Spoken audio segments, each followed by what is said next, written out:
Hello everyone and welcome back to Phoenix Wright Ace Attorney Trials and Tribulations, where the judge is threatening to throw us all out. Which is probably the most angry I've seen him in the entire series so far. So obviously, John Armstrong is lying to us in the court. And I think we've got him on the ropes now. Quiet, Gramps. Why don't you clear out of here, huh? Ooh, what did you say? Wright, are you saying that what Mr. Kudo saw was a setup? Yes. Someone pretended to be Glenn Elg and acted out the whole coffee poisoning. All for the express purpose of creating a witness out of one Mr. Victor Kudo. Objection! Get real, Wright. Why would anyone want to do that? Isn't it obvious? The thing Mr. Kudo was most insistent about in his testimony was... Serving girl brought him a Javasino, but she put something in it. That's the serving girl right there in the defendant's chair. I remember her well. It's so hard to believe, but there was one and only one reason to show Mr. Kudo this fake poisoning. To show Maggie Bird in the act of poisoning the coffee. Are you insinuating that the waitresses in the old man's story was a fake as well? It's true that there were no other customers in the restaurant at the time, but... It's also true that the chef was there. He would have noticed what was happening. That's right. Well, witness, if your restaurant really was the scene of such theatrics, you would have known about it, correct? Ooh la la, this is most difficult for me. No, it's quite simple. All you have to do is testify. You are under oath, after all. Was there, in fact, a phony at Tribulations that day? The defense demands that Mr. Armstrong tell the whole truth about what happened. The defense's request for additional testimony is accepted. You will accurately explain in detail the events in the restaurant that day. Ooh. Oh, I feel bad, but he's lying. The victim, Monster Elk, he came to my restaurant alone. I remember the old man arrived not long after him. There was no other customers.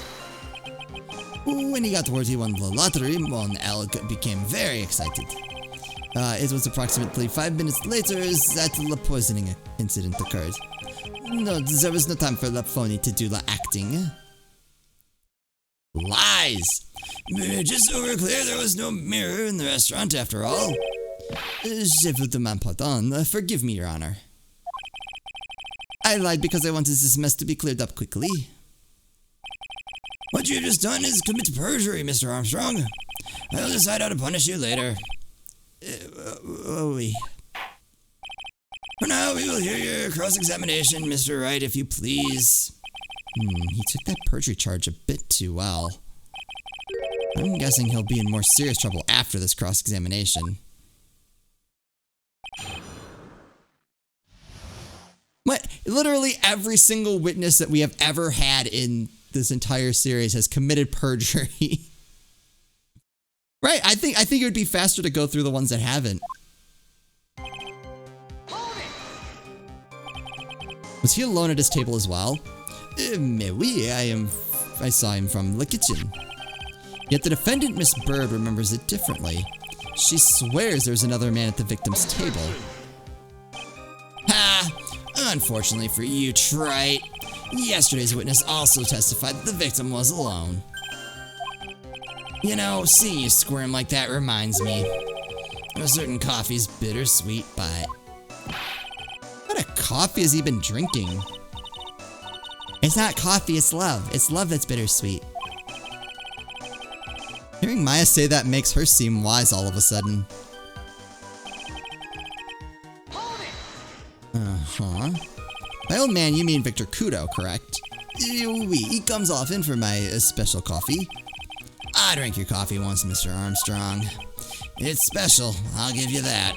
It's worth a sip just for the experience. Oh, you make me so happy, monsieur. You are most welcome anytime. I said it was worth one sip, and nothing more. So Old Man Kudo arrived at the restaurant around the same time as the victim. Maybe I should ask about his arrival in more details. How many minutes after, or what time was it?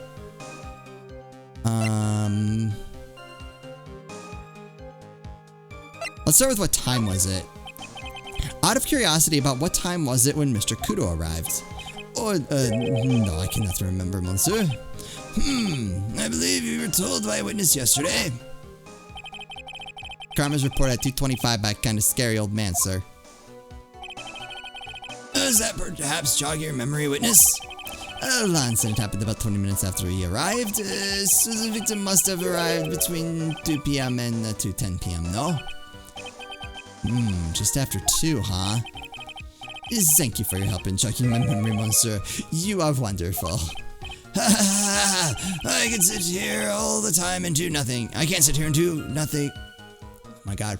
I can't sit here all the time and do nothing now, can I? I mean, kinda. Time of day will be added to the witness's testimony.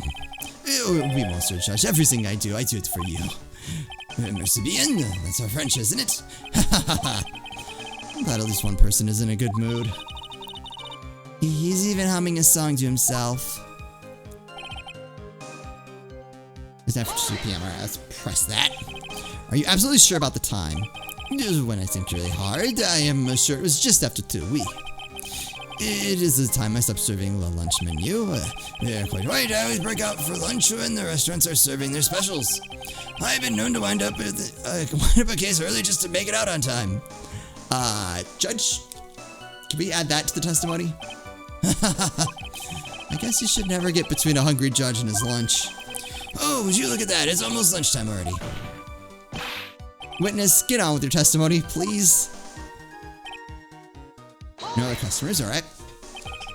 So your only customers were Mr. Kudo and the victim. What? How many times do you need to ask the same thing? Trite. You'd never catch me drinking the same blend twice. Huh? You're trying to establish the presence of a phony victim in the restaurant. But you're wasting your time. You can't grind birdseed to make coffee if you catch my drift. No, not even a little. But there's a hole in this testimony somewhere, I'm sure of it. Okay, that stands to reason, but we're gonna press it anyway. Did you see him? No, I was in the kitchen, but I heard him. I remember him shouting, yes, $500,000. Presumably the defendant heard that too, then, correct? Maggie, she looked like a poor little frightened dove. And what about Mr. Kudo? The old man choked on some bird seeds that got stuck in his throat. It seems we now have yet another incident on our hands. And what were you doing at that point? Without any customers, you must have had time to kill. I am a multi-talented woman, monsieur. Sorry, but what do you mean? There is the renowned chef Jean Armstrong and the tragic poet Clarice Armstrong. Clarice? Oof, I was writing a poem, an angry tale of a chef in $500,000 of debt, cooking for a man who won $500,000 on the lottery. It is called Pourquoi. It means why. Perhaps I could recite it for the court. Please don't.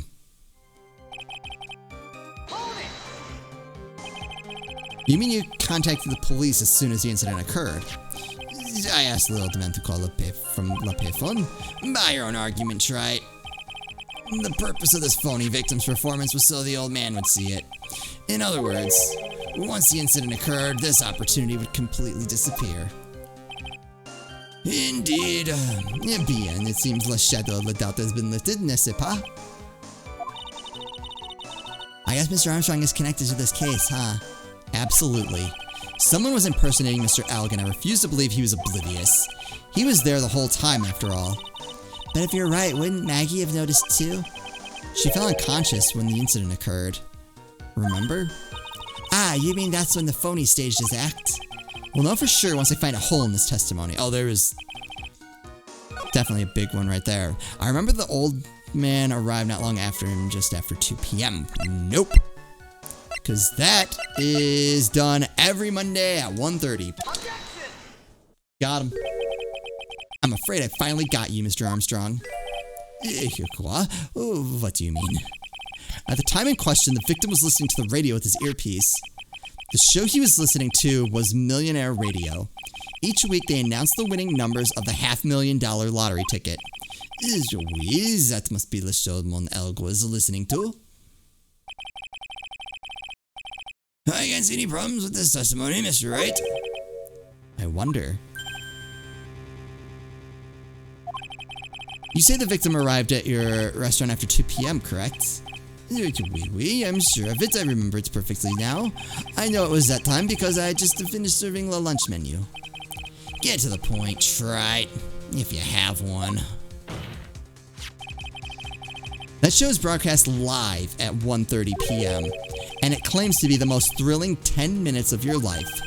It's on the air at 1:30? Now, supposedly, the victim made some noise when it was announced that he had won.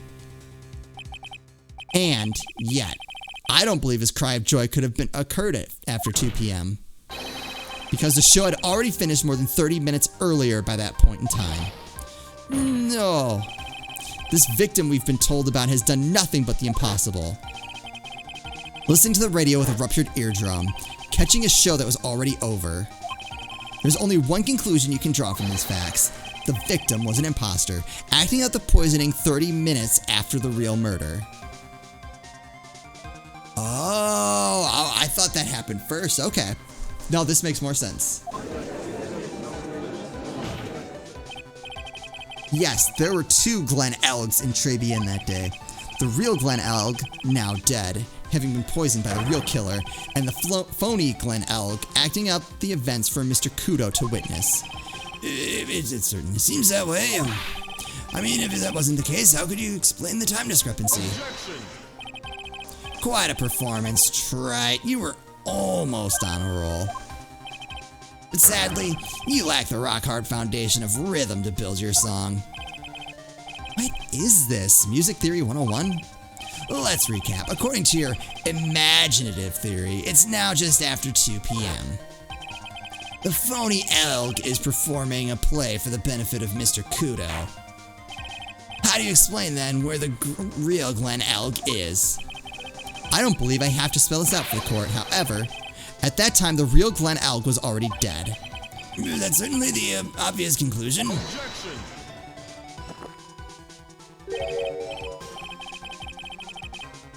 Thank you, Wright. That's exactly what I was hoping you'd say. What? Now, I presume you can prove this theory of yours. Can you explain where the missing corpse went to? The missing corpse? According to the old man's testimony, there's only one other customer there. If that customer was the phony Glen Elg, then where did the killer hide the body of the real victim? Ugh.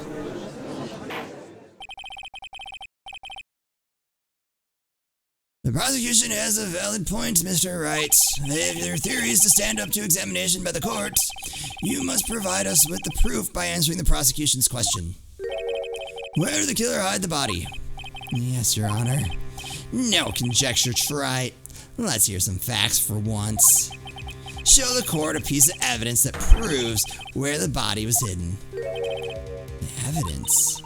What's with the intense pressure in here all of a sudden? I thought I had him with that contradiction. But he's turned it all around and backed me into a corner instead. Well, Mr. Wright, the court will now hear the defense's theory and evidence. First, where was the body of the real Mr. Elg concealed? Outside trade. Inside. It would have been too dangerous to take the body outside. Obviously, the body must have been hidden somewhere inside Tribulations. Interesting. But where could a body have been hidden inside a restaurant? Perhaps you'd care to show the court on these plans, Mr. Wright? Yes, Your Honor. The exact location where the body was concealed inside Tribulations is... Alright, so there's no mirror. There's only 2 places that I think make sense. They might have seen if they could get away with putting... No, I don't think they would put it outside. It's got to be the kitchen. Take that! The body was hidden here. I see. Nice supposition, but the real question is, can you back it up? Where's the evidence that proves the body was hidden in that location? Oh! Found covered in unidentified fingerprints in the kitchen. Bam. Mr. Armstrong, do you recognize this bottle? No. I have never seen that ugly bottle before in my life. I only use the very best bottles, monsieur. The highest quality only for me. Where was that bottle found, Mr. Wright? Interestingly enough, Your Honor, it was found in the kitchen of Tribulations. Quoi? But I only ever use these bottles for my aromatherapy oils. But this bottle doesn't contain aromatherapy oil, Mr. Armstrong. No, it contains a medication. What kind of medication? I'm sure everyone remembers, don't they, that Mr. Alg visited an otolaryngological clinic and, wow, that was bad, and was given medication that day. You can't be serious. The defense had the contents of the bottle analyzed, and I have the lab results here. The contents of the bottle match the prescription that was given to Mr. Alg. Glenn Alg's murder hid the body in the restaurant kitchen, at which time this bottle fell out of the victim's pocket. Mr. Armstrong, when the incident occurred, didn't you say you were in the kitchen? Bon Dieu. Yes, you know what I'm about to say. It was you who hid the victim's body. You did a fine job pretending to defend my client, Maggie Bird. However, you were setting her up to take the fall behind the poor girl's back. No. Order! This is an extraordinary development. Witness, did you murder Mr. Glenn Alg? Never. I could not do such an horrible thing. No. What? Mr. Godot? The bitterness. Every time I get lied to, I always down a mug of coffee. That's one of my rules. How is this guy not in the bathroom like every 2 minutes? I don't know why that just occurred to me, but like, man, that seems like that would have an effect. Do you have the slightest idea how many cups you've had by now? Then I like to do the same for the person who lied to me. I like to take them down with my empty cup. Listen up, chef. How about a brand new flavor in your ear, my H-deficient friend? Je vous demande pardon, please, you must hear me out. It is a trap, listen to me. Por favor. Yo hablo español, Mr. Armstrong, and por favor is Spanish. I was just like, wait. I'm only gonna ask you once, did you do it? No. Absolutely no. Let's hear it. You got one shot, right, Gramps? Witness, the court will permit you the chance to make one final statement. If you lie under oath again, Mr. Godot's coffee mug awaits you. As does my gavel. It is clear. They always say in the movies, I've got a bad feeling about this. Very well, begin your final testimony, Mr. Armstrong. Confession. It is true I hid the body in the kitchen. A man forced me to do it. I had no choice. I had to go along with him because there was a reason why I could not refuse. But I did not kill him, I swear it. You must believe me. Well, that was... okay.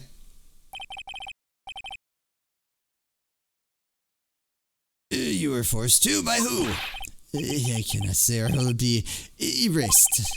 Let's try a different question then. When Mr. Alg died, was he really the only person at his table? There was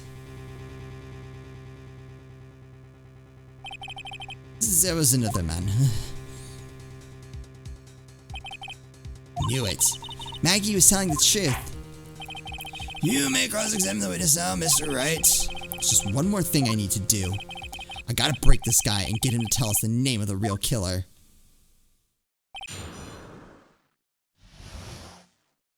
Alright.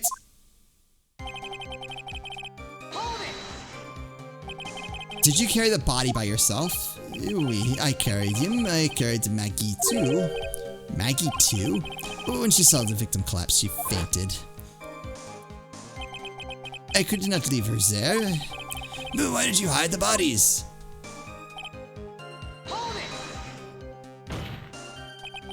What man? Who was he? No, I cannot say. I fear for my life. He's really scared. You'll just have to put the words in his mouth, Nick. Yeah, you're right. If he won't tell me, I'll tell him. Oh, but why would you go along with this man?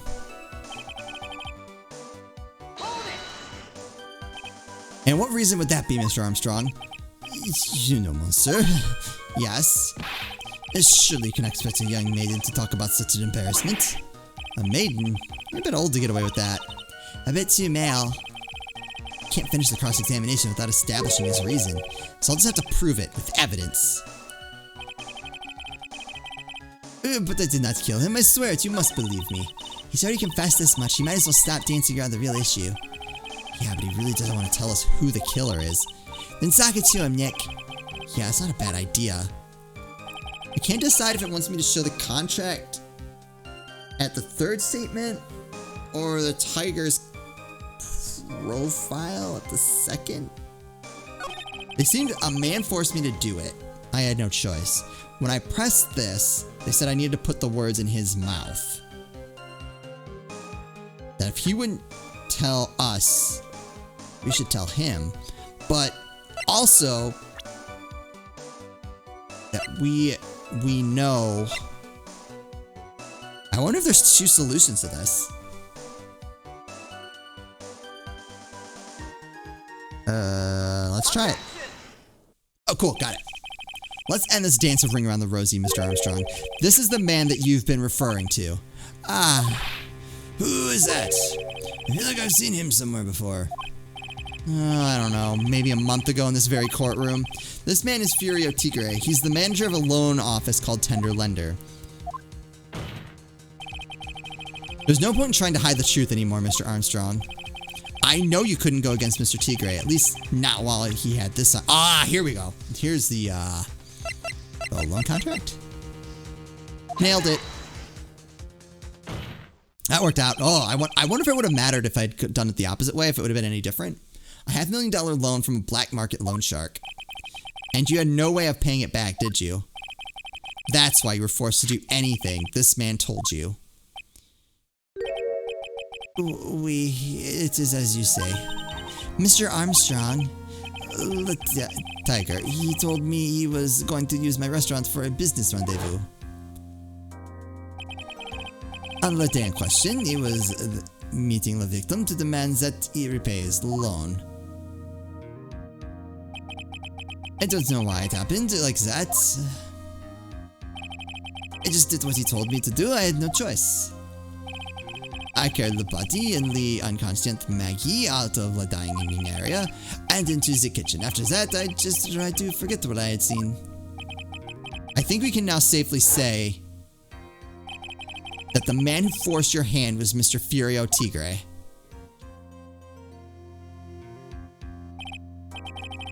I do have one further question for you, Mr. Armstrong. The poison in the lottery ticket that were found in the defendant's apron pocket.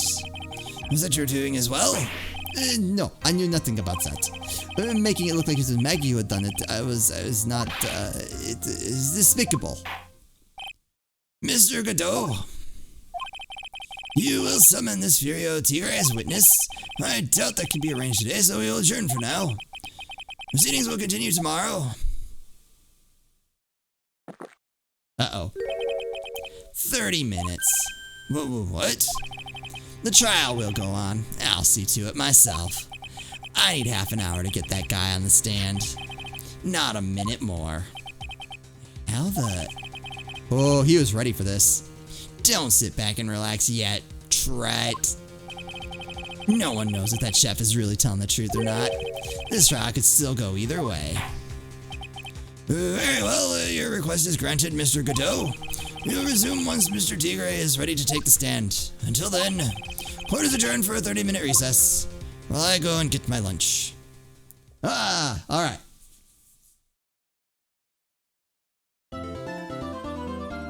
All right, I guess this goes on. All right, cool. We'll take this guy down hopefully in the next episode. We'll see.